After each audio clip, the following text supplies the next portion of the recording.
할렐루야. 네, 오늘 드디어 에베소 6장 1절에서 4절 세 번째 시리즈 마지막 이제 설교입니다. 지난주에 이어서 여전히 이 내용은 뭐에 대한 이야기가 다수를 차지하고 있냐면 부모 공경에 대한 이야기가 다수를 차지하고 있습니다. 그래서 지난주에 이어서 부모 공경에 대한 이야기를 다시 한번 좀 같이 살펴보면서 여기로부터 확장된 의미에 대해서 이제 오늘 두 번째 읽은 본문 같은 게 그 부모 공경에서 확장된 의미 같은 건데요. 그 확장된 의미를 함께 살펴보려고 합니다. 여러분, 성경에서 부모 공경의 원리는요, 절대로 부모에게만 그치지 않습니다. 이것은 더 나아가서 다른 질서들에게까지 영향을 미치는 계명인 거예요. 우리 함께 살펴보면서 주님을 따르는 우리가 되기를 주의 이름으로 간절히 소망합니다.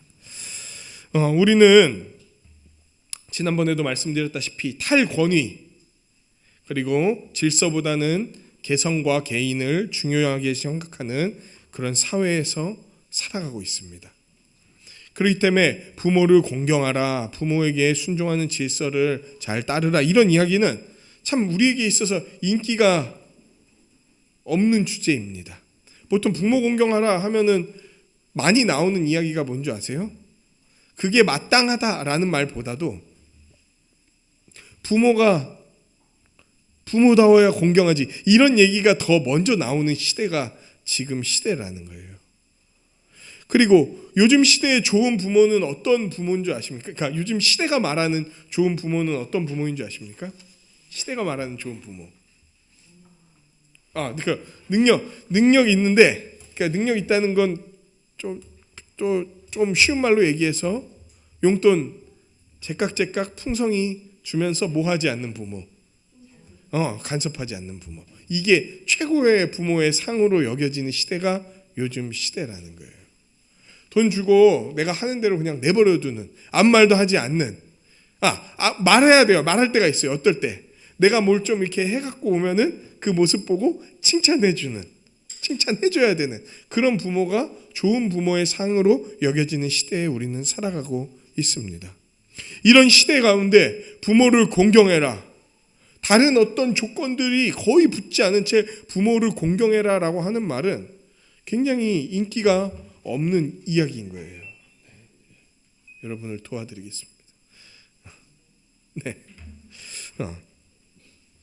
그런데 성경은 절대적으로 이 이야기에 대해서 뭐라고 얘기하냐면, 우리 모두가, 이 성경 하나님의 말씀은 우리 모두가 부모에게 순종하라라고 이야기를 하고 있습니다. 부모에게 순종한다는 것은 그 부모의 말에 귀를 잘 기울이고 그 의미를 잘 살펴서 말한 그대로 될 수 있도록 하는 것, 이게 순종인 거예요. 부모가 하는 말을 그냥 자기 마음대로 생각하는 거 말고 잘 귀 기울여서 그대로 될 수 있도록 하는 것. 게다가 더 나아가서 순종이라는 것은 무엇입니까? 부모랑 나랑 생각하는 게 동일하네, 나랑 뜻이 딱딱 맞네, 그러니까 내가 해줘야지 라고 하는 건 순종이 아니에요. 그냥 내 뜻을 부모에게 실현하는 거지. 그럼 순종이라는 건 뭐냐? 내 뜻과 다를지라도 부모의 말에 귀를 기울이고 따르는 것을 순종이라고 이야기합니다. 근데 오늘 본문은 순종하라, 부모에게 순종하라 라는 말 앞에 한 가지의 조건부가 달려 있어요. 무슨 조건부가 달려 있습니까? 주 안에서 라는 조건부가 달려 있다는 거예요. 주 안에서 순종해라. 우리가 지난주에 이야기했다시피 주 안에서 순종하라는 것은 크게 두 가지의 의미를 지닙니다. 첫 번째, 부모에게 순종하라는 말이 곧 주님께로부터 온 이야기이기 때문에 반드시 순종해야 된다라는 의미가 들어있어요. 반드시 부모에게 순종해라. 왜? 이것은 주님께로부터 온 명령이기 때문이다. 우리가 이걸 따를지 말지, 옳은지 그른지, 좋고 나쁜지는 다 어디에 기준이 있습니까? 우리의 가치 판단의 기준은 다 어디에 있습니까? 하나님과 그분의 말씀에 있죠. 그런데 하나님과 그분의 말씀이 부모에게 순종하라라고 명한다면 이것은 부모의 어떠함을 떠나서 하나님의 명령이기 때문에 순종해야 한다는 사실을 알려주는 거예요. 부모가 가난하든지 무지하든지 허약하든지 부족한 인격이든지 상관없이 이게 누구의 말씀이기 때문에 하나님 말씀이기 때문에 따르라라는 것을 얘기하는 거예요. 그러니까 왜 따라야 되는가 보다도 내가 왜 저 이야기를 따라야 되는데 보다도 어떻게 잘 따라야 할 수 있을까 이거를 더 생각하라는 이야기를 하고 있는 겁니다. 두 번째로 주 안에서 순종하라는 의미는 다음과 같은 의미를 지닙니다. 주님의 뜻 안에서 순종하라는 거예요. 여러분 아까 부모님께 순종해야 될 근원과 근거가 누구에게 있다고 말씀드렸죠? 왜 우리가 부모님께 순종해야 된다? 누가 말씀하셨으니까. 하나님 말씀하셨으니까. 그러니까 부모에게 순종할 때에 따라야 할 근거와 기준도 누구에게 있냐면 하나님께 있는 거예요. 무슨 얘기입니까? 하나님의 말씀과 부모의 생각이 다른 경우 뭘 따라야 된다고 이야기하고 있는 겁니까? 하나님의 뜻을 따라야 된다는 거예요. 왜? 부모에게 순종하라고 한 것도 하나님이시기 때문에 뭐가 제일 높은 가치로 있는 거냐면 하나님과 그분의 말씀이 최고의 가치에 있다는 거예요. 그러니까 하나님과 부모의 명령이 다를 경우 그때에는 우리가 따르기가 어려운 거예요.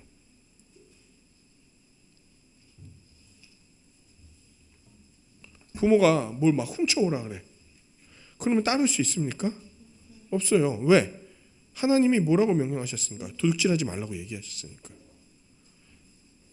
근데 이런 건 사실 거의 없죠. 훔쳐오라고 하는 경우는 없죠. 근데 부모가 되게 많이 하는 하나님의 명령과 배치되는 이야기가 있습니다. 이거 많은 부모가 하는 거, 거짓말 시키는 거. 이거 되게 많은 부모님들이 자녀들한테 시킵니다. 친구에게 말할 것, 혹은 부부끼리 뭐 이럴 때 엄마한테, 아빠한테 이런 식으로 거짓말을 애들에게 시킨다는 거예요. 그거는 아이들이 하나님 앞에 범죄할 수 있도록 조장하는 일이에요.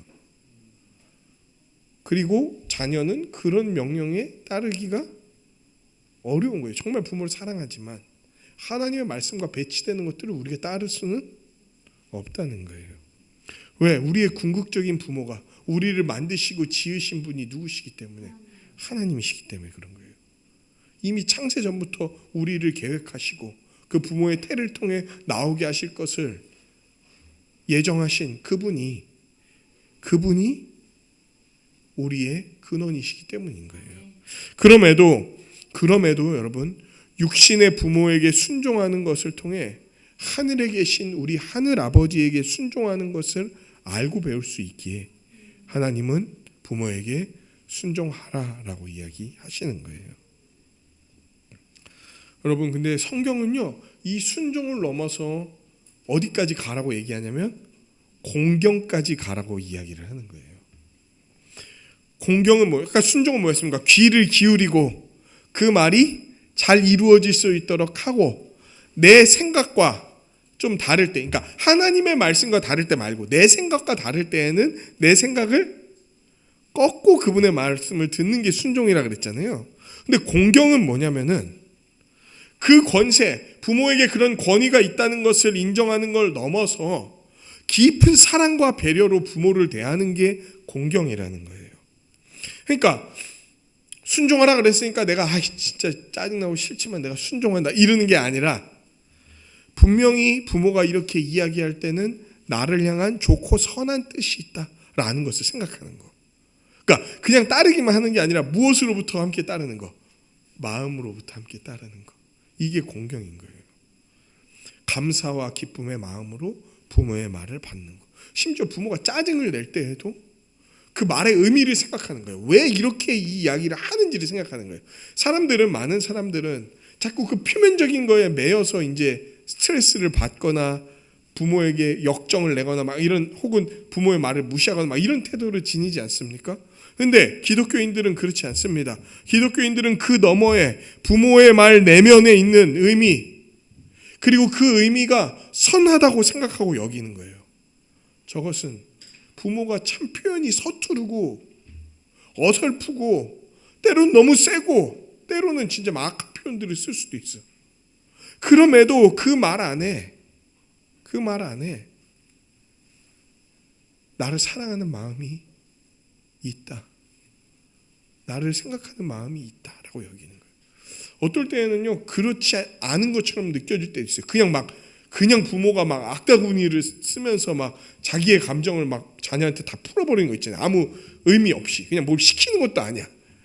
그냥 분노에 차서 막 할 때가 있잖아요. 그때조차 공경은 어떤 건 줄 아십니까? 이 부모가 지금 굉장히 연약해져 있는 상태다. 심령과 정신이 완전히 무너져 있는 상태여서 어찌할지 모르는 상태인데 그런 부모를 위해 내가 더 기도해야겠다라고 생각하는 게 공경인 거예요. 그러니까 이 공경까지 간다는 거는 정말 작은 일일까요? 큰 일일까요? 이건 되게 큰 일인 거예요. 큰 일인 거예요. 세상은요 이런 공경을 하라고 얘기하지 않습니다. 이렇게까지 공경하라고 이제 이렇게 부모가 그렇게 함부로까지 하는데도 공경해야 된다고 얘기하면은 세상 오은영 박사님 뭐라 그러실 줄 아십니까? 그렇게 하면은 정신병 생겨. 너 그렇게 참다가는 큰일 나. 그게 보통 상담가, 심리학자 이런 사람들이 이야기하는 거죠. 그 따르면 정신병 생길까요? 안 생길까요? 생길 수도 있어요. 그런데 하나님은 왜 이렇게까지 말씀하시는 걸까요? 바울이라는 사람은 주를 따르다가 온갖 질병에 걸렸습니다. 그러니까 여러분 예수를 따르는 삶이라는 게 뭐라 그러죠? 나날이 돈 많이 벌고 나날이 막 뭔가가 살림살이가 더 나아지고 나날이 막 뭐 이런 게 다 괜찮이고 이런 식의 삶으로만 생각하지 않으셨으면 좋겠어요. 물론 하나님이 베풀어 주시는 은혜 가운데 우리 삶 가운데 복되게 되는 영역들이 많이 있습니다. 많이 꼬여있던 정서적인 문제들이 해결될 수도 있고요. 육체적인 어려움들이 해결될 수도 있어요. 그걸 부인하는 게 아닙니다. 실제로 예수님은 이 땅에 오셔서 그런 문제들을 해결해 주셨잖아요. 그런데 동시에 예수를 따르면서 받는 고난들을 제자들이 받았다는 거예요. 이 두 가지의 면을 우리는 다 인식해야 되는 거예요. 그러면 그 정신병 걸리는 거 나보고 하라는 겁니까? 이거 한다고 무조건 정신병에 걸리지는 않아요. 그럴 수도 있다는 거죠. 그럼에도 하나님이 이 길을 가게 하신 것은 우리가 이 길을 갈 때 진짜 극단적으로 얘기했을 때 정신병이 걸리는 한이 있더라도 그것을 넘어서는 하나님의 복이 거기에 있기 때문인 거예요. 이 땅에서 겪는 어떤 어려움을 상회하는, 넘어서는 영원한 것이 어디인가 있기 때문에 그 길로 가라고 이야기를 하시는 거예요. 이거를 볼 수 있는 자는 그 길로 가는 거고요. 이거를 못 보는 사람은 그 길로 갈 수 없죠. 근데 이게 눈에 딱 보이지 않을 때가 있거든요. 그냥 말씀만 듣고 가야 될 때가 있거든요. 그래서 성경은 그렇게 보이지 않는 것을 선택해서 나아가는 걸 뭐라고 얘기하냐면 믿음이라고 얘기를 합니다. 믿음은 보이지 않는 것들의 실상이자 증거다 이 얘기를 하는 거예요. 여러분 예수님 봐서 믿나요? 예수님 손 잡아보신 분. 근데 우리는 어떻게 예수님을 믿습니까?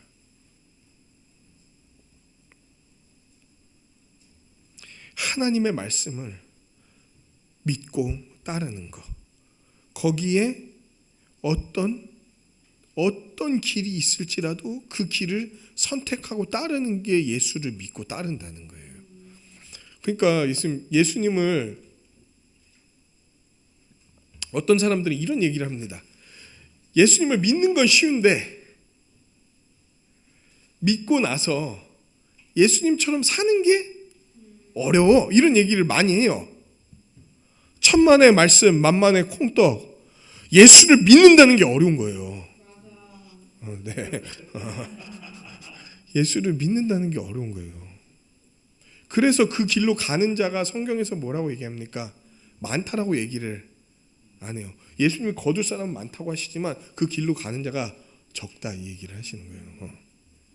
왜? 이 길이 그냥 겉으로만 슬쩍 보면은 좋아 보이는 길이 아닌 거예요.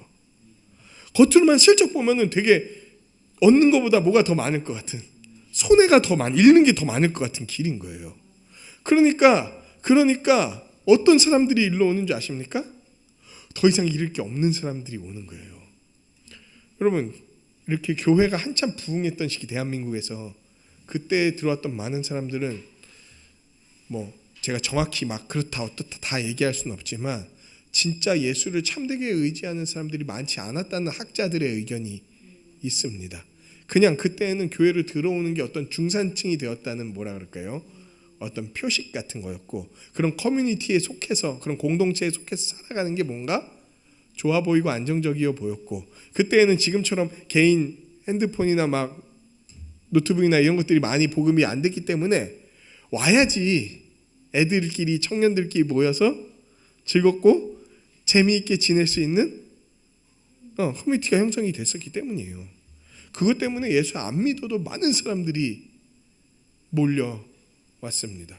근데 지금 물밀듯이 빠져나가죠. 썰물같이 빠져나가요, 교회에서. 왜? 더 이상 거기가 안 와도 그 모든 것을 누릴 수 있어. 그리고 오히려 지금은 예수를 믿으면은 뭐라 그럴까요? 원래 있던 명예보다 더 떨어지는, 깎이는 어떤 시대. 그리고 더 여가 시간은 늘어나는데 예수를 믿는다는 이유로 나의 여가가 침해받고 침범받는다고 여겨지는 시대가 됐다는 거예요. 그러니까 예수 믿는 게 점점 메리트가 없어지죠. 그리고 원래 이랬어요.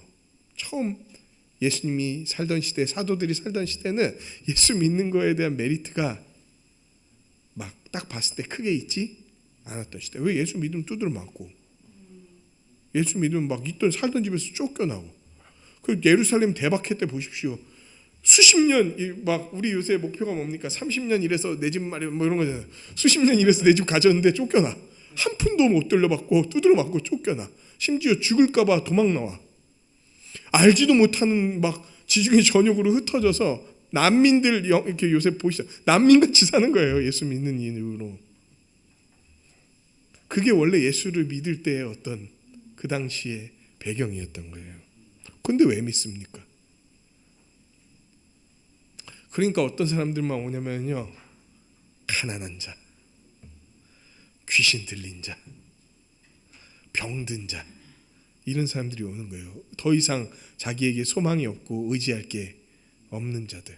어떤 분들이, 저도 뭐 옛날에 그런 생각했었는데, 교회에 누가 이렇게 새로 오는데, 새로 오는 분들이 다 어떤 육체적이든 정서적이든 아니면 어떤 영적이든 다 이렇게 큰 문제를 안고 오는 거예요.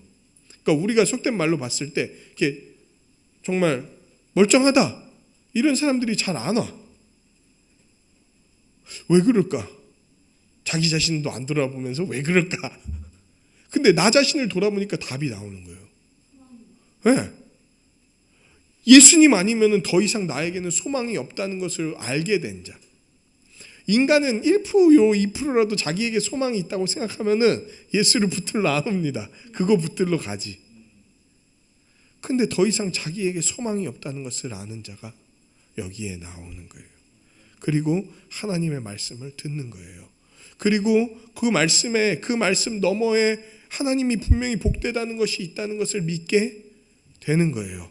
그리고 믿을 때 그 사람은 이 모든 어려움들을 뛰어넘는 놀라운 복을 발견하게 되고 누리게 되는 거예요. 믿을 때에만 누릴 수가 있는 거예요. 이거는. 다시 돌아와서 하나님은 그렇게 공경하라고, 믿음의 걸음을 걸으라고 우리에게 요청하시는 거예요. 그러면 이 공경은, 부모를 향한 공경은 우리 삶에서 구체적으로 어떻게 드러나냐? 먼저 하나님께서 부모님에게 주신 권세를 인정하는 거, 제가 말씀해 드렸죠. 잘 인정하는 거, 감사한 마음을 갖는 거, 희생해 주신 모든 것들에 대해서 감사한 마음을 갖는 거, 그리고 나를 다스리는 게 당연하다고 여기는 거, 이런 마음인 거예요. 또한 공경이라는 것은 부모를 사랑하고 존경하고 배려하는 거예요. 우리는 자라면서 부모님의 약점을, 부족한 점들을 봅니다. 그때 그거 함부로 평가하지 않는 거. 부모님이 우리를 잘못 인도할 수도 있어요. 그때 그거 함부로 원망하지 않고 오히려 그 따를 수 없을 때 어떻게 합니까? 겸손한 태도로 온유한 마음으로 나아가서 부모님 다시 설득하는 거. 이거는 하나님의 뜻과 너무 어긋나서 제가 정말 부모님 사랑하지만 따르기가 참 어렵습니다. 그리고 이 길로 가는 게 하나님의 뜻과 어긋나는 거기 때문에 제 인생에도 큰 어려움입니다. 어머니 아버님이 원하시는 건 제가 복되게 사는 거 아닙니까? 그래서 제가 주 안에서 복되게 살기를 원해서 이거 말고 하나님 뜻을 따르기를 소망합니다 라고 이야기를 정중하게 말씀드리는 거 있잖아요. 그러면서도 왜 저에게 그렇게 얘기해 주셨는지 제가 어머니 아버지의 말씀을, 아버지 어머니의 말씀을 잘 알겠습니다. 이렇게 따뜻하게 대해드리는 거 있잖아요. 이게 공경인 거예요. 공경. 더 나아가 공경은요, 부모가 스스로 돌볼 수 없을 때, 자기 자신을 돌볼 수 없을 때가 왔을 때 그분들을 은혜를 기억하며 돌보는 게 공경인 거예요.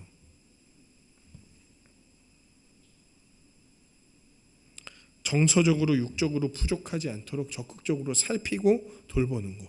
살핌의 시작은 뭐부터라고 말씀드렸나요? 연락부터라고. 이거는 그 아시죠? 옛날 사람들의 특징. 요새는 전화 모양 하면은 뭐 이렇게든지 이제 한다 그러더니 이거는 옛날 사람들의 특징입니다. 그 부모를 정서적 육적으로 적극적으로 살피면서 돌보는 거. 분명히 여러분들의 부모님이 이미 겪어보신 분도 있지만 거동을 하기 어려울 때가 옵니다. 스스로 뭔가를 하기 어려울 때가 옵니다. 스스로 먹고 살기 어려울 때가 옵니다. 그때 어떻게 하시겠습니까? 그동안 수고하셨습니다. 계속 수고하십시오. 뭐 이렇게 될 거예요. 그분을 잘 모시는 것이 너무 중요한 거죠. 그리고 세 번째로 하나님이 명하신 부모 순종과 공경이 하나님이 베풀어 주실 약속에 있는 첫 계명이라고 성경은 이야기하는 거예요. 왜 부모 공경이 우리한테 좋냐, 해야 되는 거냐라고 할 때 여기에는 하나님의 약속이 담겨 있다는 거예요. 너희가 이것을 순종할 때 하나님의 약속이 너희에게 이루어질 거다. 부모 공경을 하면 성경은 뭐라 그러냐면 잘 된다고 얘기해요. 그리고 장수한다고 얘기를 합니다. 잘 된다는 것은 형통하다는 거예요. 형통하다. 어떤 상황에 있어서도 잘 살아갈 수 있다는 거예요. 이 형통하다는 말을 막 모든 게 잘 풀린다 이렇게 이해하시면 좀 곤란합니다. 형통하다는 말은 어떤 거냐면 좋은 상황이 오더라도 이 사람이 교만하지 않고 안 좋은 상황이 오더라도 낙심하지 않고 꿋꿋이 그 인생의 길을 걸어나가는 게 형통하다는 거예요. 부모 공경을 하는 사람은 형통합니다. 왜? 하나님의 질서를 그만큼 이해하고 잘 따르고 있는 사람이기 때문에 하나님이 늘 선한 길로 인도하시잖아요. 그러니까 기본적으로 그리스도인 중에 부모 공경을 잘하는 사람은 어떤 태도를 갖고 있냐면 하나님의 뜻을 잘 따르는 태도를 갖고 있어요. 이렇게 여러분 보십시오. 부모님들이 다 좋은 부모님들만 계시는 게 아니에요. 정말 이상한 부모들도 많이 있습니다. 그런데도 그런 부모를 잘 따르는 기독교인들이 우리 주변에 있잖아요. 그분들의 삶을 보세요. 그분들은 부모에게만 공경하는 게 아니라 하나님께 공경하는 기본적인 태도를 갖고 있습니다. 그래서 어떤 상황에 처해도 형통하게 하나님의 뜻을, 선한 뜻을 따라 나아가기 때문에 형통한 거예요. 거기다 부모를 공경하면은 성경은 뭐라고 얘기합니까? 에베소 6장에서 장수한다고 얘기해요. 장수한다. 이건 십계명에서도 얘기하는 거예요. 오래 산대요. 왜? 부모가 자녀에게 하는 조언은 대체로 어떤 겁니까? 일반적으로 좋은 얘기들인 거예요. 왜? 내 자녀가 이 땅에서 잘 살아가고 안전하게 살아가기를 원하니까. 자녀야, 너 낭떠러지 저 가갖고 저 끝에 그냥 서갖고 막 이렇게 엉덩이를 흔들면서 사진 우리 한번 찍어보자. 이런 부모가 없어요. 올라가려면 내려 막 소리를 지르고 쌍욕을 해서라도 내려오게 하지. 무슨 얘기입니까? 부모는 그런 존재예요. 자녀를 그렇게 대하는 자들이라고요. 일반적인 부모들은. 그러니까 부모의 이야기를 잘 듣는다는 것은 우리가 안전하고 평안하게 살아가는 첫 번째 태도가 되는 겁니다. 그런데 여기서 오래 산다는 말을 단순히 장수라는 1차적인 의미로만 생각하지 말아 주십시오. 부모를 공경하고 순종하는 것은 하나님의 말씀을 따르고 그분께 순종하는 거잖아요. 근데 어떤 자가 하나님의 말씀을 따르고 순종합니까? 하나님을 믿는 자예요. 믿는 자들이 하나님께 순종하지, 안 믿으면서 순종하지 않습니다. 근데 하나님을 믿는 자들에게 하나님이 약속하신 게 있는데요. 주 예수를 믿으라. 그러면 너와 내 가족이 구원을 얻으리라. 주 예수를 믿으면 구원을 얻는다는 거예요. 요한복음은 그 구원을 다른 말로 뭐라고 얘기하냐면 예수를 믿는 자는 뭘 얻는다고 얘기해요?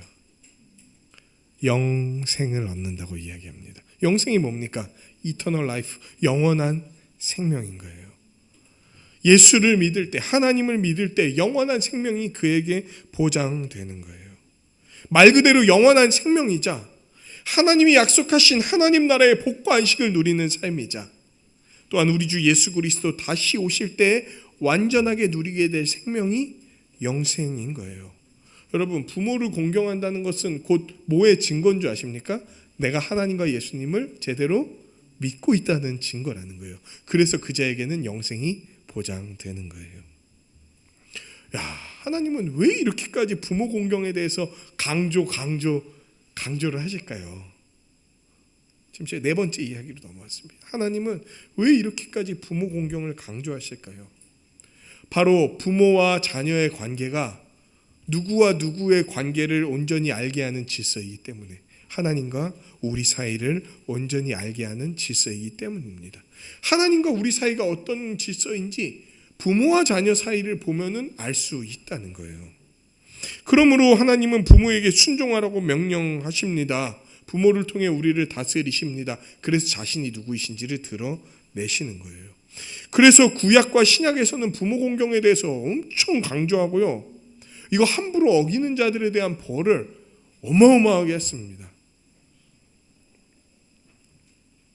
마가복음 7장 10절에 이런 말씀이 있어요. 이제 구약 성경을 인용하면서 얘기하는 겁니다. 마가복음 7장 10절.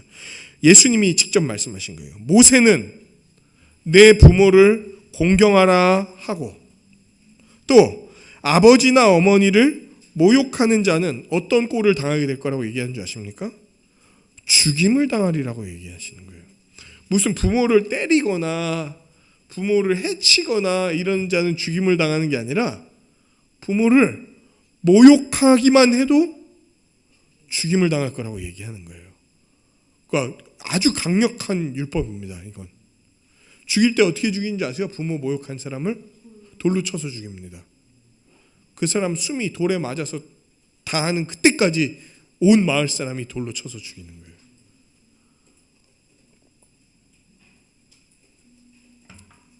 여러분, 구약시대에 안터나길 잘하셨죠? 부모 모욕하신 분들 여기 좀 계실 텐데 저도 그렇습니다. 우리 그때 태어났으면 큰일 날 뻔했습니다. 여긴 다 돌무더기만 쌓여 있을 수 있어. 하나님은 왜 이렇게까지 부모 공경에 대해서 강조하시냐? 부모에 대한 불순종과 모욕이 누구로 연결되니까? 하나님에 대한 인식과 관계로 연결되기 때문에 그래요. 부모에 대한 불순종과 무시는 악한 세상의 특징이라고 성경이 이야기를 합니다. 하나님 없는 자들의 특징이라고 얘기하는 거예요. 그러니까 내가 하나님 믿는다, 나 예수님 믿는다 얘기하면서 부모를 함부로 대한다? 이런 공식은 성립이 안 되는 거예요. 혹은 이전에 그거 몰라서 못했더라도 이제부터는 여러분 안 돼요. 예수님을 믿는다는 것은 부모를 사랑하는 걸로 나타나야 되는 거예요. 하나님을 사랑한다는 것은 부모를 선대하는 거, 그분을 이해해 보려고 애쓰는 걸로 드러나야 되는 거예요. 왜? 이 부모 공경이 하나님을 생각하게 하는 질서니까. 더불어 하나님은 왜 이 부모 공경에 대해서 강조하시냐? 부모 공경이 바로 하나님이 세우신 공동체인 교회를 유지하는 질서와 연결되기 때문입니다. 여러분, 부모 공경은 여기서 그치지 않아요. 그냥 부모를 공경하는 거에서 이 이야기는 그치지 않아요. 부모와 자녀는 가정의 최소 단위죠. 사실 뭐가 제일 최소 단위면 부부가 최소 단위입니다. 가정의 최소 단위. 그리고 그게 확장될 때 가정, 부모와 자녀로 확장되는 거예요. 그리고 이 가정은요, 에베소서 전체가 이야기하는 주제인 교회의 최소 단위인 거예요. 에베소서 5장에서는 무슨 이야기를 하는 줄 아십니까? 부부에 대한 이야기를 합니다. 그리고 6장 처음으로 넘어오면 가정에 대한 이야기로 시작합니다. 이것들이 다 무슨 얘기냐면 우리가 구원받은 존재로서 이제 교회가 되었다. 이게 1, 2, 3장에서 나온 얘기고, 이제 교회로서 하나님의 뜻을 따라 복되게 살아야 된다가 에베소 4, 5, 6장에 대한 이야기인데, 그 가운데서 이 얘기가 나온다는 것은 부모 공경은 바로 하나님이 꿈꾸시고 이루시고자 하신 하나님 나라의 현시인 교회가 온전히 세워가고자 할 때에 추구해야 될 방향과 방식이 바로 부모를 공경하는 거래요. 부부가 서로 사랑하는 것과 부모를 공경하는 것, 이게 교회를 제대로 세우는 방식이라는 거예요. 이건 이제 다시 좀 이야기를 해야 되는데, 하나님이 우리를 구원하셔서 하나님의 백성 삼으시려고 했잖아요. 그런데 하나님의 백성으로 구원하셨는데 그 구원받은 존재를 신약 성경은 뭐라고 얘기하냐면 나 개인 이렇게 얘기 안 하고 교회라고 얘기를 하는 거예요. 그게 에베소의 핵심 주제입니다. 우리를 교회라는 존재로 구원하시고 이 교회 안에서 예수의 통치를 받아 복을 누리게 하신 게 하나님의 구원 계획이라는 거예요. 그런데 이 교회가 가장 복되게 세워지고 잘 살아가려면 어디서부터 온전해져야 된다고 얘기하냐면 가정, 이 얘기를 하고 있는 거예요. 부부가 온전해져야 되고 부모와 자녀 관계가 온전해져야 된다. 그러기에 교회는요, 그러니까 부부든 부모 자녀든 가정은 교회를 잘 세우기 위해 애써야 되고, 또 교회는 가정이 잘 설 수 있도록 돌봐야 되는 거예요. 이제 좀 이해가 되시는 분들이 있다면 참 감사한 일이에요. 우리 교회 보면은 가정의 일에 막 관여를 합니다. 가서 왜 그랬는지, 잘하고 있는 일들을 칭찬하고, 잘못 가고 있다면 멈춰 세우고 돌이켜 세우고 권면하고, 그렇게 가지 말라고 하고. 왜 이야기를 하는 겁니까? 교회가 뭔데 가정에게 그런 이야기를 할 수 있는 권한이 있습니까? 하나님이 교회를 통해 가정을 돌보시고 가정을 회복시키시고 세우는 것을 통해 교회를 온전하게 하시려고 하기 때문인 거예요.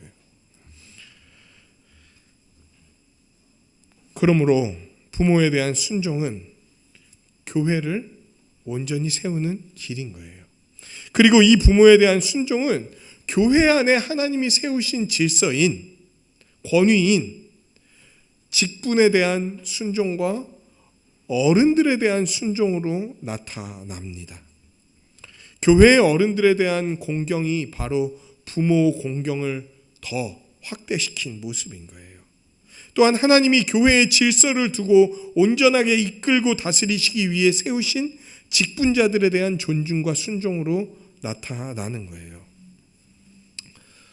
그러므로 여러분, 직분자들과 어른들은 이렇게 우리 아랫사람들이나 혹은 다른 성도들에게 권면하고 다스릴 때 늘 무엇으로 이야기하고 다스려야 됩니까? 말씀의 원리로. 말씀의 원리로. 그냥 라떼엔 이렇게 하면서 하는 게 아니라 말씀이 이런 원리고 내가 이렇게 살아봤더니 혹은 이렇게 살지 못했더니 이런 일들이 있더라. 그러니까 젊은 세대 정말 이렇게 이 말씀의 원리로 살아갔으면 좋겠다. 이렇게 권면하는 게 교회의 모습이 되어야 된다는 거예요. 그리고 우리가 이분들의 말씀을 잘 들을 때, 잘 듣고 순종할 때, 이분들의 제시하시는 선한 길로 우리가 따라갈 때 그 길 가운데는 하나님이 주시는 복과 안식이 우리를 기다리고 있다는 거예요. 그 어려움을 벗어나게 하는 하나님의 평강이 있다는 거예요. 혹은 어려움 가운데서도 우리를 견디게 하시는 하나님의 위로와 안녕이 있다는 거예요. 내가 그걸 헤아리지 못할 때에는 그 길이 그냥 험난하기만 한 것 같아. 저 길을 따라오라고 순종하라고 하는데 저 길로 가면은 마치 뭐라 그러지, 더 늪에 빠지게 될 것 같고 답이 없을 것 같고 저 가면 더 피곤할 것 같고 힘들 것 같고 짜증날 것 같고 매력이 없어 보이고. 그런데 이게 하나님의 원리라는 걸 알면은 그걸 믿고 순종할 때 하나님이 우리가 생각지도 않았던 새로운 길을 여시고 평강으로 나아가게 하실 거라는 거예요. 여러분, 하나님은 개개인을 구원하시지만 구원한 개개인을 개개인으로만 두고 알아서 각자 살아라라고 이야기하시는 분이 아니세요. 우리를 하나 되어서 서로를 섬기고 붙들며 살아가게 하신 분이시기 때문입니다. 그런데 부모 공경은 여기서 멈추지 않습니다. 더 나아가서 부모 공경은 교회를 넘어서 하나님이 지으신 세상을 온전하게 하는 세상 질서를 존중하는 것과 관련이 됩니다. 오늘 말씀은 10계명 중 5계명에 해당하는 이야기입니다. 그리고 5계명은요, 부모 공경과 더불어 우리 삶의 전반, 가정, 사회, 학교, 직장, 국가 등에서 질서와 권위를 인정하고 존중해라 라는 것들에 대해서 이야기를 하는 거예요. 여러분, 아까 우리 본문으로 읽었던 에베소 6장 1절에서 4절 다음 내용이 뭐에 대한 내용인지 아십니까? 종과 상전에 대한 이야기입니다. 종과 상전에 대한 이야기예요. 근데 지금은 종이 없죠. 상전도 없습니다. 그러니까 이거를 그대로 대치시킬 수는 없어요. 하지만 이런 비슷한 원리가 남아있는 곳이 있죠. 우리 직장이라든지요. 우리 사장님 계시고 직원 거의 사장님이신 분들 별로 없잖아요. 한 명 있나? 뭐 없잖아요. 중간 관리자도 한 명 있고. 근데요, 세상에 많은 원리에 다 질서가 있습니다. 권위가 있습니다. 그거를 존중하라고 이야기를 하는 거예요. 자카리우스 우르시누스라고 하는 아주 유명한 신학자가 있습니다. 이분이 만든 그 교리 책 이름이 뭐냐면은 하이델베르크 요리문답이라는 거예요. 우리가 주보에서 이렇게 하는 우리 성경의 진리를 잘 정리해 놓은 이 자카리우스 우르시누스라는 분은 하이델베르크 요리문답 5계명에 대한 이야기를 딱 작성한 후에 이렇게 설명을 써놓습니다. 이 5계명의 의도와 목적은 하나님께서 아랫사람과 윗사람의 상호 질서를 세우기 위함이다. 즉 질서를 세우고 권위를 두고 이것을 따라서 잘 순종하고 또 잘 다스리라고 정해놓으신 계명이다. 이 얘기를 하시는 거예요. 하나님은 윗사람을 아랫사람을 다스리고 보호하도록 그들 위에 두신 거예요. 그러니까 함부로 대하고 자기 마음대로 끌고 가려고 두신 게 아니에요. 그들을 보호하고 온전한 길, 선한 길, 바른 길로 가도록 윗사람을 두셨다는 거예요. 또한 아랫사람은 그 윗사람의 보호 가운데 일정 기간 자라가며 그와 같은 자로 자라갈 수 있도록 살아갈 수 있도록 해놓으신 게 아래 사람인 거예요. 질서 뭐 그딴 게 어딨어. 그냥 자기 마음대로 사는 세상이지. 창세기 1장에 보면은 하나님이 창조하실 때 세상, 창조 직전의 세상에 대해서 뭐라고 이야기합니까? 혼돈과 공허가 가득했다라고 얘기해요. 근데 거기에 뭘 만드신 건지 아십니까? 빛이 있으라 라고 얘기하시면서 6일 동안 창조하시죠. 빛, 궁, 땅, 해, 어동 이렇게 6일 동안 창조하시는 거예요. 근데 그게 3일은 틀을 만드시고 나머지 3일은 그 틀의 내용을 채우시는. 이거 순서가 바뀌었으면 어떻게 됩니까?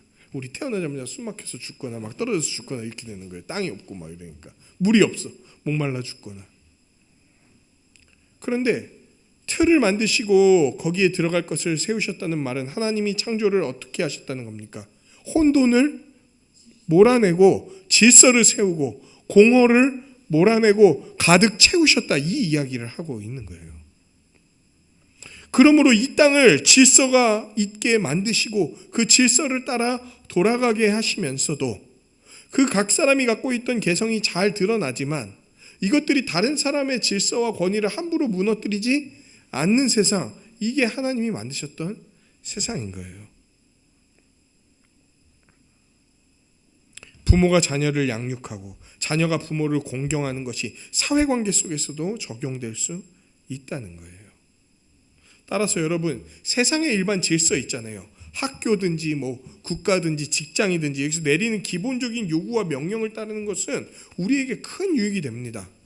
그래서 여러분, 기독교인들은 막 이렇게 말하면 안 돼요. 학교 가서 선생님한테 개겨라. 왜? 하나님이 학교라는 기관을 주시고 선생이라는 질서를 둬서 그 학생들을 지도하도록 만들어 놓으셨어요. 직장에서 상사만 이거 종이 던지냐? 니도 던져라. 이렇게 하지 않으신단 말이에요. 왜? 거기에도 세우신 질서가 있다는 거예요. 우리가 참 따르기 어렵고 참 무례하거나 아니면 너무 비효율적으로 우리 위에 있는 사람들이 우리한테 요구하는 경우들이 있습니다. 참 그럴 때 마음이 어렵고 힘들죠. 그래도 기본적으로 우리의 태도는 뭡니까? 따르는 거예요. 근데 도저히 따르기 어렵을 때는 어떻게 합니까? 정중하게 제안하는 거예요. 정중하게 제안하면 어떻게 하는지 아십니까? 꺼져. 이러면 그냥 꺼지는 거예요. 이렇게 꺼졌다가 또 시간이 지나면 다시 또 찾아가는 거예요. 그래서 이야기하고. 근데 막 한 7번 당했어. 그럼 어떻게 합니까? 이직을 할 수도 있겠죠. 그럼 또 이직을 해서 거기에서 또 질서를 잘 따르는 거예요. 여러분이 교장이 되는 그날까지 아니면 그 회사 사장이 되는 그날까지, 그럼 사장이 되면 지 맘대로 해도 되냐? 성경이 뭐라고 얘기합니까? 그 자들을 아주 자기 생명을 내어주듯이 돌보라고 얘기하잖아요. 그러니까 사실은 순종하는 게 더 쉬울 수도 있어요. 돌보는 것보다. 아까 우리가 로마서 13장 1절에서 7절 말씀을 읽었습니다. 각 사람은 위에 있는 권세들에게 복종하라. 이게 부모 공경으로부터 연장돼서 나오는 하나님의 질서에 대한 내용이에요. 위에 있는 권세들에게 복종하라는 거예요. 이게 바울이 한 얘기입니다.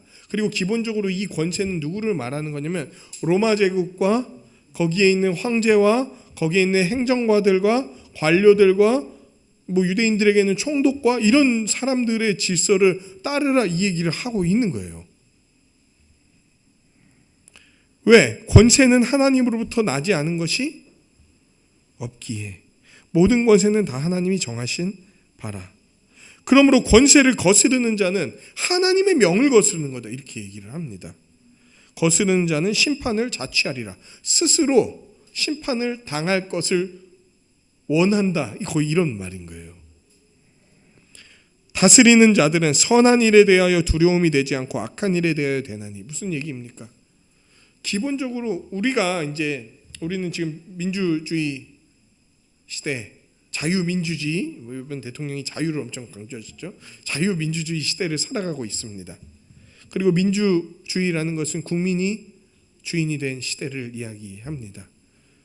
그래서 대통령은 우리의 윗사람이기도 하지만 동시에 우리의 대리인 같은 거예요. 우리가 대신 뽑은 우리의 주권을 효율적으로 수행할 수 있도록 하던 행정기관의 수장 같은 거예요. 그런데 대통령이 거의 표가 얼마 차이 안 나게 뽑혔습니다. 그 말은 무슨 얘기인 줄 아십니까? 반은 그 사람을 지지하는 사람이고 반은 지지하지 않는 사람이에요. 이 안에서 말하지 마세요, 여러분, 누굴 지지하는지. 근데 이 안에서도 아마 다를 거예요. 그럼에도 성경은 뭐라고 얘기하면 뽑혔으면 세워진 거는 누가 세운 것이다?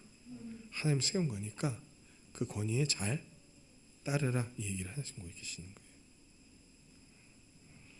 그리고 그 사람들은 기본적으로 세상을 운영하고 안정적으로 운영할 수 있는 것에 관심이 있습니다. 어느 대통령 후보든 어느 경찰청장 후보든 어느 검찰청장 후보든 사람 막 죽이고 다니는 사람을 잘한다 이렇게 하지 않는다는 거예요.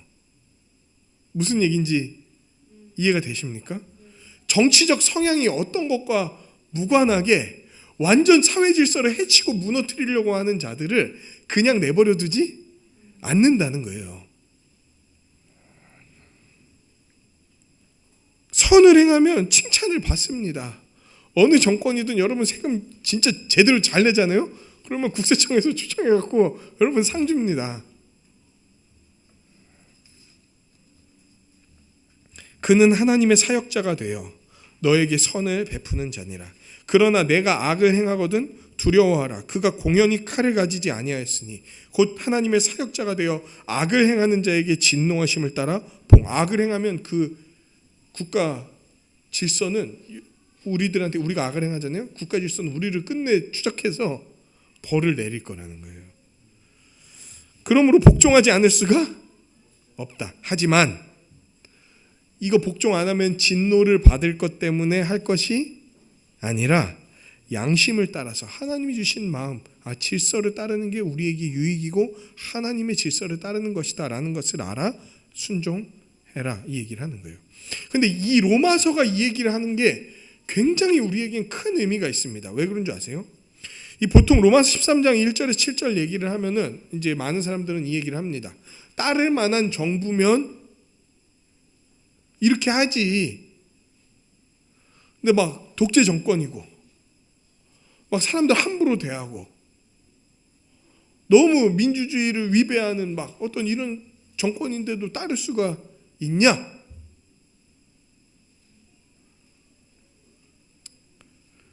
이 로마서가 쓰일 당시에 기독교인들과 로마 제국의 관계를 생각해 봅시다.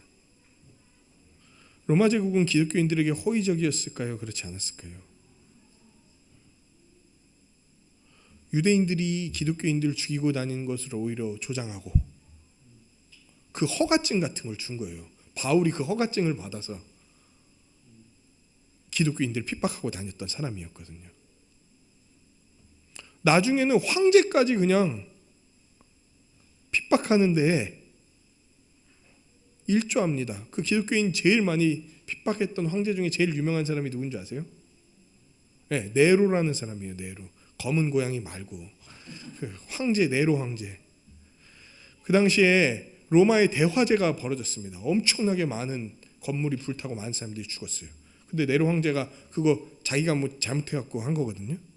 근데 그 화살을 자기가 다 떠안게 생겼으니까 누구에게 돌리냐면 기독교인들 구역에서부터 방화가 일어나기 시작했다. 기독교인들이 저지른 거다. 그래서 그때 수많은 기독교인들이 붙잡히고 죽임을 당했습니다. 제국 내에서 혐오의 대상이었어요. 그 총독이 터키, 지금 터키 지금 옛날에 소아시아라고 불리는 곳에 총독이 쓴 편지 중에 기독교 그 포비아, 기독교 혐오 내용이 엄청나게 적혀 있어요. 얘네는 예배 드린다고 하면서 얘네가 예배 드리는 그 내용을 집 밖에서 들어봤더니 사람의 살을 먹고 피를 마시는 식인 습성이 있다. 성찬식 얘기 듣고 내 피를 먹고 내 살을 먹는 자마다 이거 듣고 식인의 풍습이 있는 아주 더러운 자들이다. 이 자들을 제국 내에서 쫓아내야 제국이 깨끗해진다. 이런 시기에 살았던 게 기독교인들입니다. 그러니까 기본적으로 국가와 관계가 원만했을까요? 아닐까요? 그런데 바울이 로마서 13장 1절 7절 쓰고 있는 거예요. 이게 어떤 이야기인지 우리는 잘 이해를 해야 됩니다.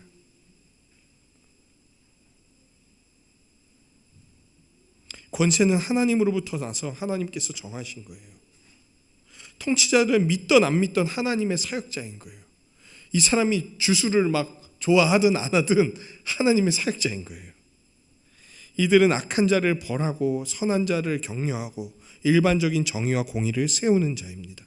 마음에 들지 않는 통치자여도 공적으로 하는 일들은 일반적으로 사회를 유지하고 일반적인 선의 개념을 유지하는 거기 때문에 그들이 하는 것들을 우리가 존중해야 되는 거예요. 그들은 칼의 개념, 권세를 잘못 사용할 때가 있습니다. 독재자들이 이제 그런 경우죠. 그렇지만 기본적으로 악을 행하는 자들에게 진노합니다. 그 우리나라의 유명한 독재 정권이 한 2차례가 있었죠. 박정희 대통령 때랑 전두환 대통령 때 2번 있었죠. 그때 정말 많은 좋은 분들이 돌아가셨어요. 그러면서도 이 사람들이 사회 질서를 또 유지하고 이런 측면들을 또 열심히 한 게 있습니다.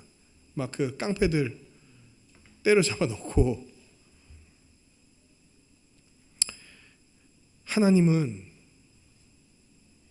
우리의 마음에 드는 정권이든 아니든 이들을 다 사용해서 역사하시는 거예요. 이 세상 권세자들을 통해 세상이 질서를 갖고 평온하게 살아가도록 하십니다. 그러므로 신자는 기본적으로 이 권세에 복종해야 됩니다. 세상이 정하고 만들어 놓은 시스템들이 있어요. 우리 같으면 민주주의잖아요. 그리고 경제적으로는 무슨 시스템입니까? 자본주의 시스템이죠. 그런 것들을 반기독교를 완전히 표방하는 게 아니라면, 기독교를 다 내쫓아내겠다, 기독교를 말살하겠다 이런 게 아니라면 요구하는 것들을 잘 따라야 되는 거예요. 그러니까 우리가 북한 정권도 마음에 안 들고 남한 정권도 마음에 안 든다 그래도 약간 우리가 다르게 생각하는 까닭은 남한 정권은 그래도 교회 다닐 수 있게 해주잖아요. 근데 북한은 잡아다가 아우지로 보내잖아요. 그러니까 우리가 아무래도 다르게 생각할 수밖에 없는 지점들이죠. 우리가 그렇게 질서를 따르고 살아갈 때, 순종할 때 하나님은 평안함 가운데 우리가 하나님께 예배하러 나오고 섬기고 교회로서 살아가게 하실 거예요. 여러분, 세상 질서가 무너지면 여러분 교회 예배하러도 못 옵니다. 그 막 질서가 무너진 나라들의 모습 보신 적 있으세요? 그러니까 더 이상 경찰력과 군사력이 붕괴가 돼갖고 완전히 무너진 나라. 길을 제대로 못 걸어가요. 왜? 그냥 강도를 해버리니까, 털어버리니까 막 여자들 납치해서 강간하고 막 이런 일들이 벌어지니까, 그러니까 우리가 아무리 그래도 권력과 권세와 질서가 있는 게 우리에게는 좋은 거예요. 하나님이 그걸 통해 사회 질서를 유지하시니까. 그리고 우리는 그 가운데서 평안함을 유지하는 가운데에서 우리 주 예수 그리스도 다시 오셔서 평안함을 유지한다고 해도 부족하거나 잘못된 게 많잖아요. 이 모든 것들을 다시 회복시켜 주실 그날을 기대하고 기다리는 거예요. 그러면서 국가 권력을 위해서 기도해야 됩니다. 성경은 기도를 위해서 기도하라고 직접 이야기를 하고 있어요. 그래야 너희가 평안하게 하나님을 섬기며 살아갈 수 있기 때문이다. 묵상과 적용. 여러분, 내 안에 질서에 대한 존중이 있는가를 한번 잘 살펴보십시오. 권위와 질서를 나는 존중하고 인정하는가, 이걸 한번 잘 살펴보세요.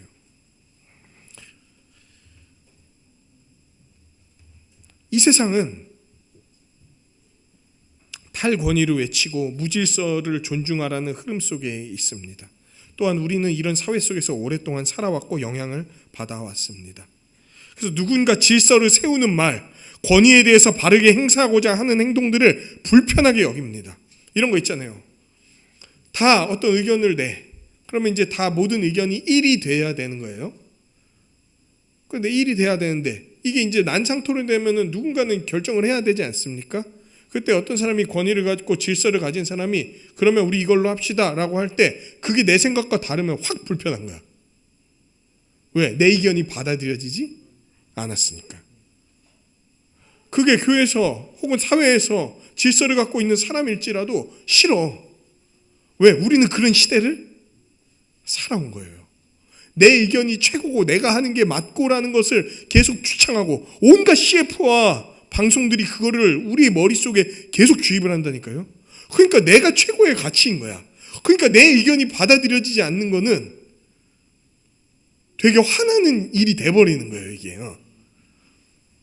별게 아닌 일일지라도 내 의견이 꼭 받아들여져야 되는 세상이 이 세상인 거예요. 그러니까 근데 함께 살아가면 그게 잘 안 되잖아요. 그러니까 자꾸 어떻게 살고 싶냐면 혼자 살고 싶은 거야. 왜? 계속 불편하니까.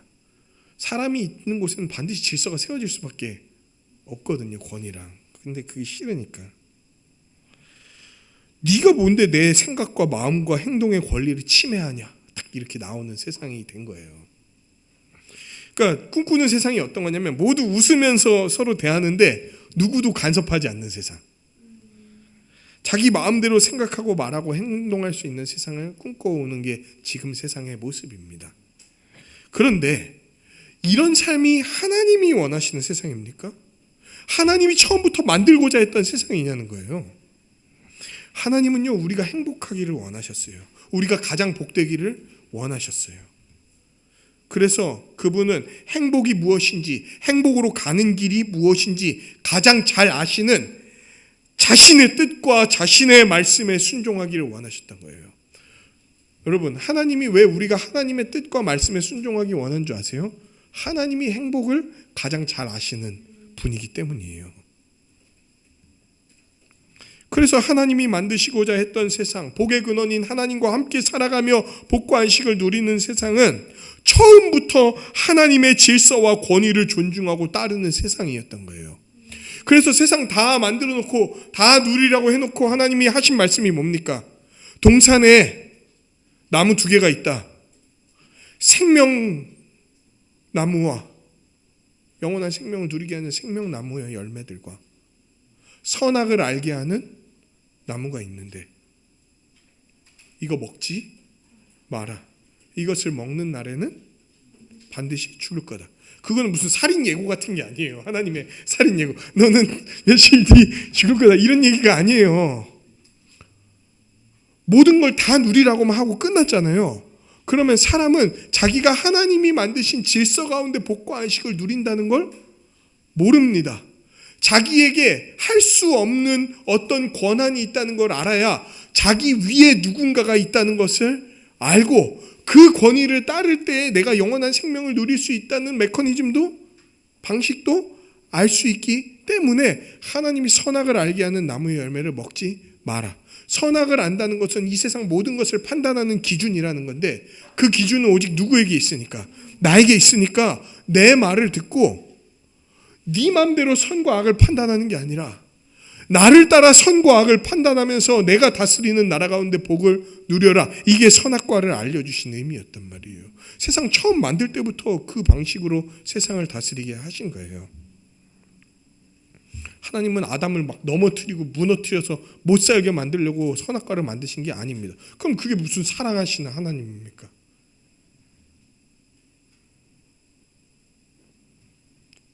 복의 근원이신 하나님의 통치를 받는 것이야말로 하나님이 주시는 영원한 생명인 영생을 누리는 길이고 안식과 평강을 누리는 길이기 때문인 거예요. 그래서 여러분, 예수님을 믿을 때 구원과 평강과 안식이 있다 그러잖아요. 근데 예수님을 누구로 믿어야 구원과 평강과 안식이 있는 줄 아세요? 주와 그리스도로 믿어야 돼요. 그리스도로만 믿으면 안 돼요. 그분이 우리를 다스리시는 주님이시라는 걸 믿어야 돼요. 그 원리는 세상 처음부터 있었던 원리인 거예요. 그러니까 이미 처음부터 있었던 원리와 질서를 우리가 함부로 무너뜨릴 수 없다는 거예요. 그리고 하나님은 인간들을 다스리실 때 자신의 권위와 질서를 임명한 또 다른 질서와 권위를 두사 사람들을 다스려 오셨는데 그 중에 가장 원초적인 권위가 가정이고 사회고 이랬던 거예요. 네, 하나님은 권위와 질서가 존재하는 그리고 권위와 질서를 존중하는 세상을 원하십니다. 그런데 이런 우리의 생각을 방해하는 게 뭔지 아세요? 인류의 역사예요. 인류의 역사. 제가 전공이 사학과입니다. 역사를 전공했습니다. 권위가 질서가 인류 역사상 없었겠습니까? 있었죠. 문제는 그게 너무 타락했었다는 거예요. 정말 잡스러운 수많은 폭군들, 잘못된 통치자들, 현대에 들어와서는 악한 독재자들, 썩어빠진 관료들이 권위와 질서를 존중하지 못하게 만드는 모습들이 많이 있었습니다. 저도 예수님 제대로 믿기 전에는 되게 반권위적인, 체제 전복적인 그런 생각을 갖고 있었던 사람이었어요. 제가 친구한테 막 그런 얘기를 한 적이 있어요. 내가 아마 일제시대 때 태어났으면 나는 아마 빨갱이가 됐을 거다. 아마 빨갱이는 사실 되게 비하하는 말이고 공산주의자가 됐을 거다. 너무 이 자본주의 사회에 썩어빠진 사회, 이 더러운 왕정, 그리고 나라 세워지자마자 막 독재하려고 그러고 이런 모습들이 싫어서. 아니면은 아나키스트라고 들어보셨습니까? 아나키즘, 무정부주의자, 정부를 부정하고 그런 거 필요 없다. 사람들끼리 그냥 잘 서로 협의하면서 살면 된다. 어떤 권위와 질서도 부정한다. 이런 사람이 됐을지도 몰라요. 독립운동가들 중에서는 아나키스트들이 많았습니다. 그러나 우리는 공기가 오염되었다고 숨을 쉬지 않거나 모든 공기를 제거하지 않는 사람들이죠. 공기가 오염됐으니까 공기를 없애자, 이런 사람이 있습니까? 공기가 오염됐으면 어떻게 해야 됩니까? 공기를 깨끗하게 해야죠. 공기의 오염도를 낮추고 새롭게 하는 것처럼 우리는 권위와 질서가 타락했다고 권위와 질서를 부정하고 없애버리자는 방향으로 나아가서는 안 되는 거예요. 오히려 바른 권위와 질서가 세워지고 작동할 수 있도록 돕는 게 기독교인의 모습인 거예요. 성경은 바른 권위와 질서, 그리고 권위와 질서를 잘 따르는 모습에 대해서 이야기하고 있기 때문입니다. 여러분 스스로 생각해 보세요. 내가 진짜 질서와 권위를 존중하고 따르는 자인가? 혹시 여러분 마음 가운데 한켠에 그렇지 않다면 여러분은 하나님과 예수님을 어떻게 생각하시는가에 대해서 다시 한번 질문해 볼, 진짜 그분을 주님으로 여기는 건가에 대해서 다시 한번 진지하게 생각해 볼 필요가 있습니다. 혹시 내가 예수님을 주님으로 따르지 않는 영역이 많이 있다면 이 부분에서 문제가 있을지도 몰라요. 권위와 질서를 인정하지 않는 것 때문에. 그럼 어떻게 따르는 게 맞는 거냐? 어떤 모습으로 그러면 따라야 되는 거냐? 성경은 부모와 국가라는 그 권위와 질서를 잘 수행하는 본이자 또 이를 존중하는 본을, 그러니까 어떤 윗사람으로서 잘 수행하는 본, 아랫사람으로서 잘 따르는 본을 하나님과 예수님을 통해 우리에게 알려주셨어요. 특별히 예수님이 이 모든 삶의 본을 다 보여주셨어요. 예수님은 부모 공경의 본이 되셨습니다. 하나님의 아들로서 하나님이 요구하시는 모든 요구를 다 순종하세요. 하나도 남김없이 다 순종하세요. 하나님이 말씀하시면 그 두려운 요구 있었잖아요. 이거 못하겠다고 싶은 요구가 있었잖아요. 십자가. 그런데도 거기에 있는 하나님의 뜻을 귀하게 여기고 거기에 구원의 뜻과 선한 것이 있다고 생각하면서 순종하셨잖아요. 우리는 예수님을 통해 순종하신 아버지에게 순종하신 자녀의 모습을 보는 거예요. 근데 예수님은요, 하나님 아버지께만 순종하신 게 아니고 육신의 부모님에게도 순종하십니다. 예수님은 자라면서요, 자신의 아버지인 요셉과 어머니에게 순종하면서 살아가십니다. 특별히 십자가에서 돌아가시기 전에, 이제 예수님 돌아가시면은 부모님을, 어머니를, 홀로 계신 어머니를 누가 봉양합니까? 동생들 뭐 이러지 말고 누가 그를 돌보냐는 거예요. 예수님이 자기의 제자 중에 사랑하는 제자라고 하는 요한이라는 사람이 있습니다. 그 사람이 나중에 요한 복음도 쓰고 요한 1, 2, 3서 요한 계시록도 쓴 사람인데, 그 요한을 불러다가 뭐라고 하냐면 내 어머니를 잘 부탁한다. 죽는 그날까지도 부모님을 잘 모시기 위해서 그분의 마음을 헤아리고 공경하기 위해서 애쓰셨던 게 예수 그리스도이신 거예요. 또한 예수님과 하나님은 부모가 자기 자식을 돌보고 아끼는 것처럼 그의 제자들과 백성들, 심지어 자기를 부인하는 백성들을 위해서 죽기까지 자기 자신을 내어주는 다스림을 보여주시는 거예요. 제자들은 예수님 다 배신하고 떠났습니다. 떠나는 와중에도 욕지거리를 했습니다. 그런데도 예수님은 끝까지 그들을 배신하지 않고 십자가의 길로 가셨어요. 사실 기분 나빠서라도 십자가의 길로 안 가셨을 수도 있지 않습니까? 지금 니네 때문에 죽으러 왔는데, 특별히 제자들은, 다른 사람 다 욕해도 제자들은 따라와 줘야 되는 거 아닙니까? 따라온 제자 12명 중에 몇 명인 줄 아세요? 예수님 그 끌려가셨을 때, 대제사장의 뜰로 끌려가셨을 때 따라온 제자 한 명이에요. 한 명. 베드로. 근데 따라와 갖고 하고 있는 짓거리가 뭔지 아십니까? 나 이거 어떤 여종이 나 이 자식 이거 예수랑 같이 있는 거 봤는데? 나 몰라. 그딴 새끼 몰라. 1번 욕. 아니야, 내가 봤는데 그런 새끼 모른다고. 2번 욕. 아니야, 너 지금 분명히 있었어. 내가 분명히 봤어. 난 그런 개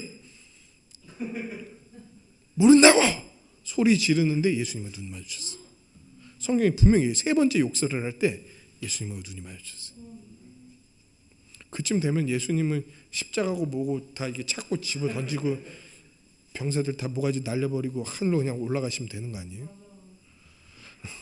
근데 예수님은 아무 말 안 하시고 그냥 가셨어요. 십자가의 길로. 왜? 자기를 따라다니다가 자기를 욕한 제자들, 자기 버리고 다 도망간 제자들, 심지어 제자가 아니고 끝까지 처음 예수님을 만났을 때부터 예수님 죽는 그날까지 욕설을 내뱉고 조롱하고 침뱉던 그 자들을 구원하시려고 십자가의 길로 가셨어요. 그게 다스리는 자의 모습인 거예요. 오해한 이제 여러분 이제 어떤 관리자라든지 혹은 교회에서 어떤 직분자의 위치에 오잖아요. 그러면 여러분은 오해를 정말 많이 받을 겁니다.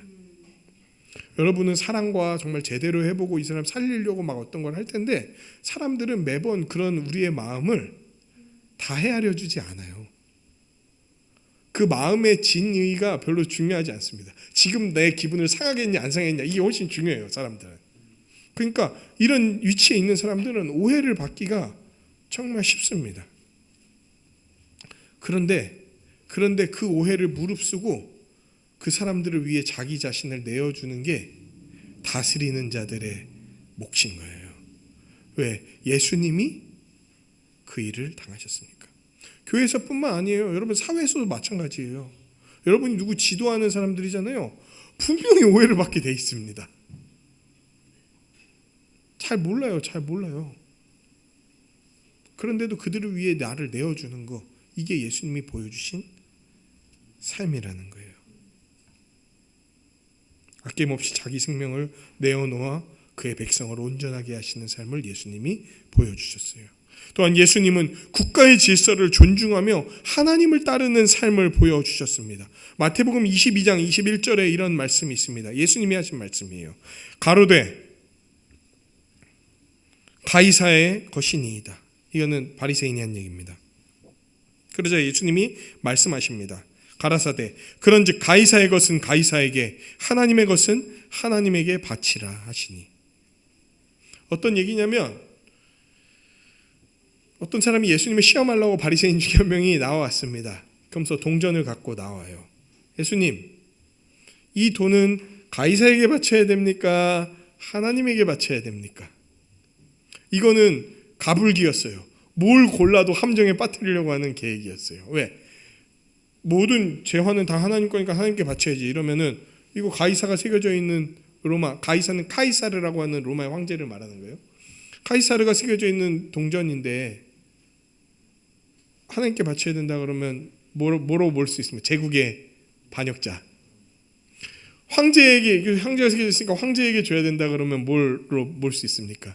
하나님을 무시하는 이단 내지는 신성 모독자. 그러니까 뭘 골라도 걸리는 함정이었어요. 그러니까 예수님이 그렇게 질문하는 사람에게 오히려 질문을 던집니다. 이 동전 누구의 거냐? 누가 새겨져 있냐? 이렇게 대답하는 가로되 가이사의 것이니이다. 그래. 가이사의 것은 가이사에게, 하나님의 것은 하나님에게 바쳐라. 무슨 얘기입니까? 하나님의 것을 바치는 것과 가이사의 것을 바치는 것이 상충되는 얘기가 아니라는 거예요. 세금 잘 내라 이 얘기 하신 거예요.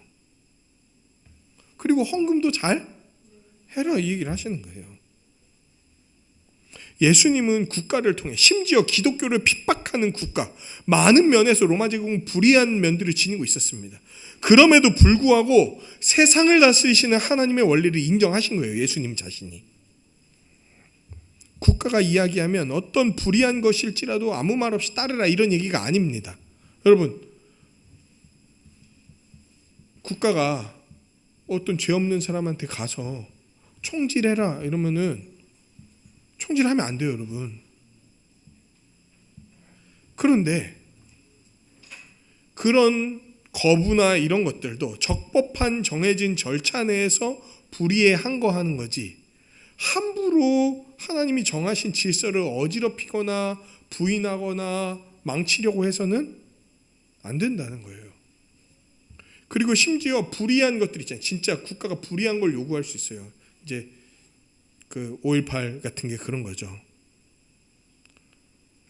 그냥 시민들한테 이 사람들 빨갱이니까, 일반 광주 시민들인데 빨갱이니까 지금 폭동이 일어났으니까 총 쏴서 죽여라.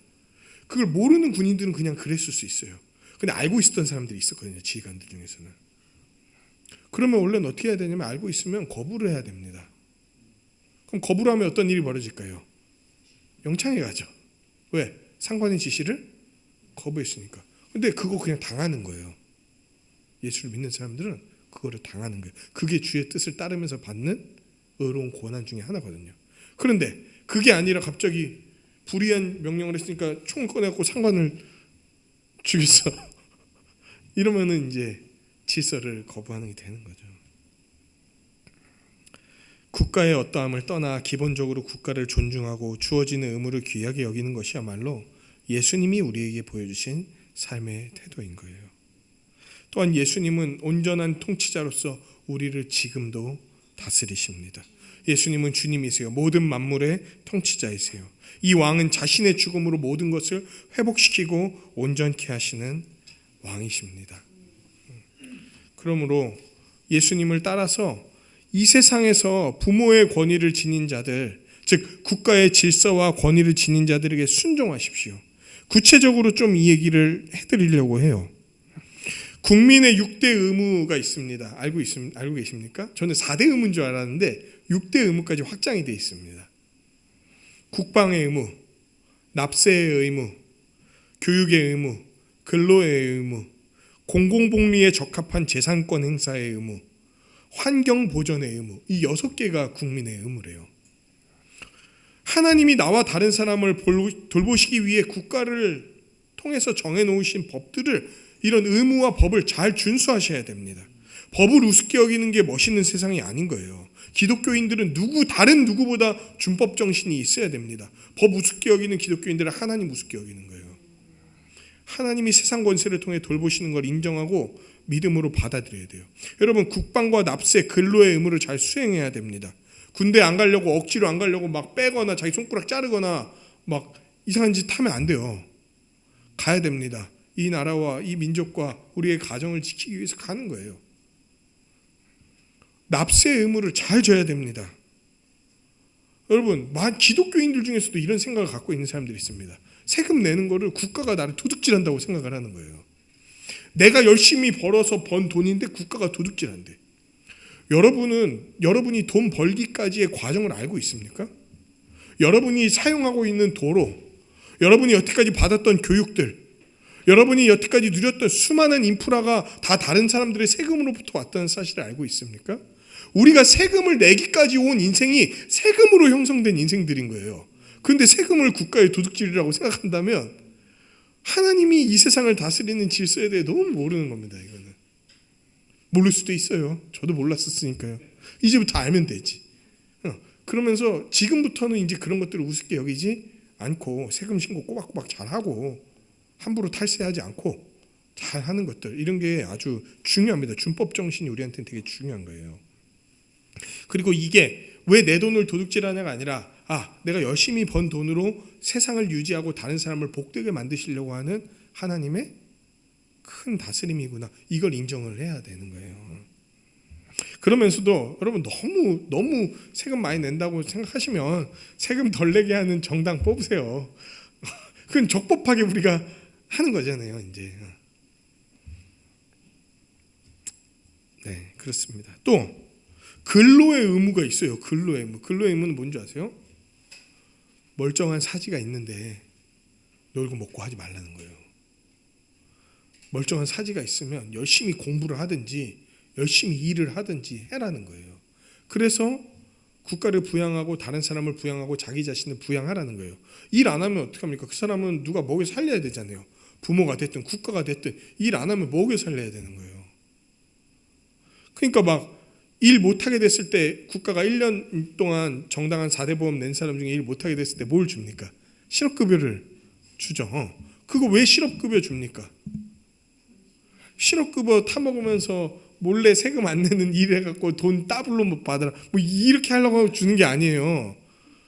실업급여를 주는 거는 근로의 의무를 더 잘 준수할 수 있도록 장려하는 금액인 거예요.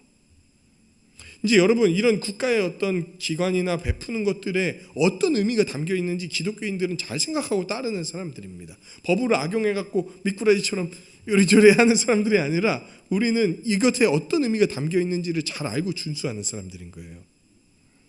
또한 교육의 의무를 잘 수행해야 됩니다. 국가의 교육 제도를 존중해야 돼요. 어디까지 배워야 됩니까? 초등학교 의무교육이죠. 중학교도 의무교육이죠. 고등학교는 아니죠. 그래도 잘 교육받을 수 있도록 도와줘. 정말 특별한 사정이 없으면 교육받을 수 있도록 도와주고. 저는 홈스쿨링 할 건데 오케이, 홈스쿨링이라도 좋아. 어쨌든 교육을 받을 수 있도록 해줘야 되는 거예요.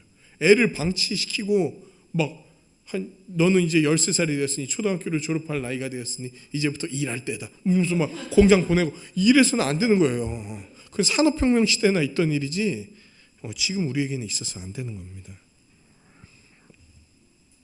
국가의 공교육 내지는 사교육이 기독교 세계관과 잘 어우러질 수 있도록 우리 아이들을 돌보고 지혜와 지식을 발전시켜 가야 되는 거예요. 또한 하나님이 우리에게 주신 정치 체계인 민주주의적 의식이 계속해서 발전하며 자라갈 수 있도록 우리는 기도하고 섬겨야 됩니다. 하나님은 인류의 역사, 법과 사상과 제도를 통해서 점점 인류의 역사를 발전시켜 오셨어요. 혹시 그거를 인정하십니까? 믿으십니까? 하나님이 세상을 점점 발전시켜 오셨다는 걸 생각하십니까? 불과 100년 전과 지금의 인권이 완전히 달라요. 1000년 전과 지금의 인권이 또 완전히 다릅니다. 하나님은 세상을 계속 발전시켜 오셔요. 되게 어려운 상황들, 1, 2차 세계대전, 베트남 전쟁 이런 어려운 상황들이 있었음에도 하나님은 계속해서 이것들을 발전시켜 오시는 거예요. 그런 하나님의 선한 손길에 감사하면서 우리도 거기에 잘 참여해야 되는 거예요. 우리는 민주주의 사회를 살아갑니다. 그러니까 한 사람 한 사람을 귀하게 여기는 사회를 살아가요. 그러면서도 우린 기독교인이기 때문에 하나님의 통치를 받는다는 개념을 또한 생각하면서 살아갑니다. 근데 제가 국가를 존중히 여기라 이런 얘기 했잖아요. 이거는 무슨 국가주의라든지 국가 사랑주의, 민족 우선주의 이런 얘기를 하는 게 아닙니다. 제가 만약에 국가주의나 민족 우선주의를 얘기하면요, 저는 어떤 사람인지 아세요? 그런 정치 체계를 뭐라고 얘기하는 줄 아십니까? 파시즘이라 그래요. 파시스트가 되는 거예요. 파시즘이 유럽에서 발흥했죠. 제일 유명한 두 나라가 어디였습니까? 독일과 이탈리아. 나치, 무솔리니 이런 독재자들이 일으켰던 게 국가 우선주의예요. 그리고 국가 우선주의는 기독교를 다 삼켜버립니다. 십자가랑 국기를 같이 걸어요. 강단에. 그건 어떤 얘기입니까? 그 두 개가 동일한 권위를 지니고 있다는 거예요. 그런 얘기하는 거 아닙니다. 하나님이 최우선이시죠. 감히 국가가 어떻게 하나님의 위치를 차지합니까? 하나님의 대행자일 뿐이지. 그러니까 국가도 하나님의 뜻과 다르면 우리는 그걸 따를 수가 없죠. 국가 수반이라든지 특별한 정당을 숭배의 대상으로 여기면 안 됩니다. 어떤 대통령이나 혹은 대통령이었던 사람을 숭배의 대상으로 여기고 그래서 우리나라에서는 그런 사람들 돌아가신 날에 예배도 열어주고 그래요. 그러면 안 됩니다. 그냥 기본적인 내용을 존중하고 따르라는 이야기입니다.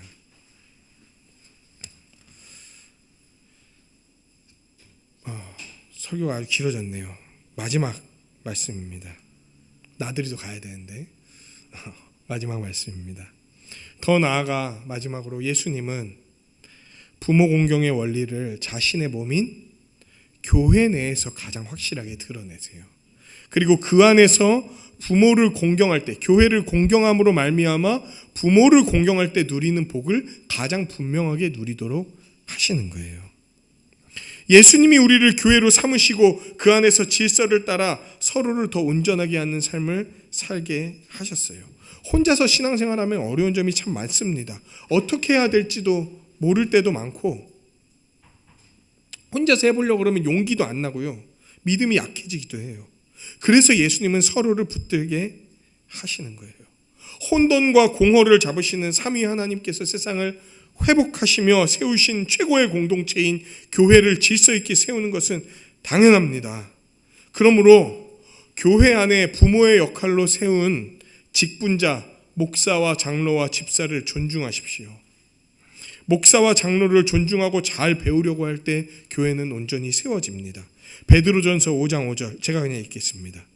젊은 자들아, 이와 같이 장로들에게 순종하고 다 서로 겸손으로 허리를 동이라. 하나님은 교만한 자를 대적하시되 겸손한 자들에게는 은혜를 주시느니라.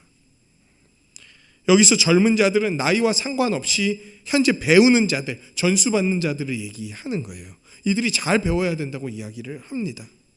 또한 특별히 말씀을 가르치고 지도하는 자를 잘 따르고 도와야 됩니다. 디모데전서 5장 17절 잘 다스리는 장로들은 배나 존경할 자로 알되 말씀과 가르침에 수고하는 이들에게는 더욱 그리할 것이니라. 그러니까 말씀을 전하거나 말씀으로 다스리는 자들이 하는 말을 가볍게 듣거나 고깝게 여기지 말아 주십시오.